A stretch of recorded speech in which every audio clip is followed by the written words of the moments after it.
안녕하세요 시청자 여러분. 오늘은 장기 보유 특별공제와 양도소득세에 대해 자세히 알아보는 시간을 갖겠습니다. 장기 보유 특별공제는 부동산을 장기간 보유한 경우 양도소득세를 줄여주는 매우 유용한 제도입니다. 함께 자세히 알아볼까요? 먼저 장기 보유 특별공제, 즉 장특공제란 무엇일까요?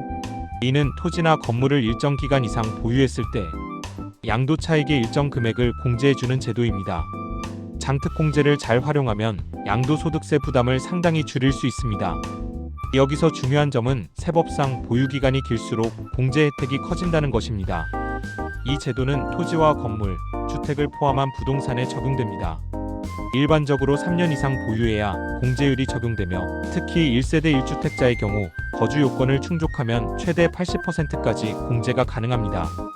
그렇다면 일반적인 장기 보유 특별공제율은 어떻게 될까요? 3년 이상 보유했을 경우 양도차익의 6%를 공제받을 수 있습니다. 그리고 보유기간이 1년 늘어날 때마다 공제율은 2%씩 증가합니다.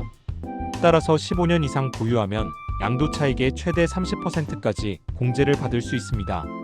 다음으로 1세대 1주택자로서 2년 이상 거주한 경우에는 조금 더 복잡한 계산이 필요합니다. 양도가액이 12억 원을 초과하는 고가주택의 경우에는 보유기간뿐만 아니라 거주기간에 따라서도 공제율이 달라집니다. 보유기간에 따른 공제율을 살펴보면 3년 이상 보유 시 양도차익의 12%를 공제받을 수 있고 보유기간이 1년 증가할 때마다 공제율이 4%씩 증가합니다. 10년 이상 보유하면 최대 40%까지 공제가 가능합니다. 거주기간에 따른 공제율도 중요한데요. 3년 이상의 보유기간 중 2년 이상 거주했다면 양도차익의 8%를 공제받을 수 있으며 거주기간이 1년 증가할 때마다 공제율이 4%씩 증가합니다.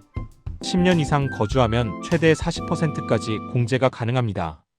따라서 1세대 1주택 고가주택의 최종 공제율은 보유기간 공제율과 거주기간 공제율을 합산하여 계산하며 최대 80%까지 공제를 받을 수 있습니다.